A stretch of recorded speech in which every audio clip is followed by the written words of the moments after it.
On a quiet Sunday morning, while most Americans were still asleep, the sky over Pearl Harbor exploded. Planes screamed out of the clouds. Bombs tore through battleships. Black smoke swallowed the horizon. Within 2 hours, over 2,400 Americans were dead. But here's the shocking truth. America didn't stumble into World War II by accident. That morning was only the final push in a long chain of choices, tensions, and warnings the world ignored. So why did the most powerful nation on earth stay out of the deadliest war in human history until it couldn't anymore? This is the story of why America joined World War II. After World War I, America was exhausted. Over 116,000 American soldiers had died in trenches overseas. Families were shattered. Trust in foreign wars was gone. And the message from the American people was clear: never again. By the 1930s, the U.S. adopted a policy of isolationism, staying out of other nations' conflicts. Congress passed neutrality acts, banning weapons sales and loans to countries at war. While Europe was quietly sliding toward disaster, America turned inward, focused on surviving the Great Depression, unemployment, and poverty. Across the Atlantic, dictators were rising, but to many Americans, Europe's problems were Europe's problems. In 1939, everything changed. Nazi Germany invaded Poland. World War II officially began. Within months, Hitler's forces overran much of Europe: Denmark, Norway, France, the Netherlands. Britain stood alone. President Franklin D. Roosevelt watched closely. Publicly, he promised neutrality. Privately, he knew the truth. If Britain fell, America would stand alone against fascism. So Roosevelt walked a political tightrope. He couldn't declare war, but he could prepare.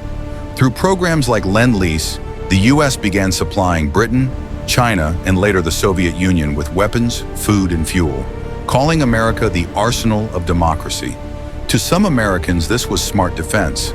To others, it was a betrayal of neutrality. The country was divided. Even before officially entering the war, the U.S. Navy was already fighting, just without calling it that. German U-boats hunted Allied ships in the Atlantic. American destroyers escorted British convoys. Shots were exchanged. Ships were sunk. Sailors died. Roosevelt knew what this meant. America was drifting toward war, whether it admitted it or not. But the final decision wouldn't come from Europe. It would come from the Pacific. Across the ocean, Japan was building an empire. By the late 1930s, Japanese forces had invaded China, committing brutal atrocities like the Nanjing Massacre. The U.S. was alarmed. Japan needed oil, steel, and rubber, and much of it came from America. So Washington made a bold move. The U.S. imposed economic sanctions and an oil embargo against Japan. For Japan, this was a chokehold. Without oil, their Navy and Air Force would grind to a halt. Japanese leaders faced a choice: back down or strike first. They chose war. On December 7, 1941, Japanese planes attacked Pearl Harbor, Hawaii, America's main Pacific naval base. The goal was simple: cripple the U.S. Navy before it could fight back. It worked, temporarily, but it also awakened a sleeping giant. The next day, Roosevelt stood before Congress, his voice steady, his words unforgettable. December 7th, 1941, a date which will live in infamy. Congress declared war on Japan almost unanimously. 3 days later, Germany and Italy, Japan's allies, declared war on the United States. America was now fighting two wars on opposite sides of the world. Isolationism died overnight. Factories roared to life. Millions enlisted. The economy transformed into a war machine. The nation was united, angry, determined, and unstoppable. America didn't just join World War II, it changed the war. U.S. industry outproduced the Axis powers combined. American troops helped liberate Europe, defeat Japan, and expose the horrors of the Holocaust.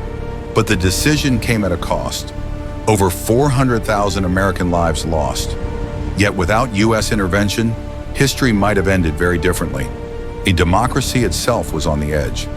America joined World War II not because it wanted war, but because the world left it no other choice. It was a decision forged by fear, tested by fire, and remembered as one of the most defining moments in human history. And it all began with a quiet Sunday morning that changed the world forever.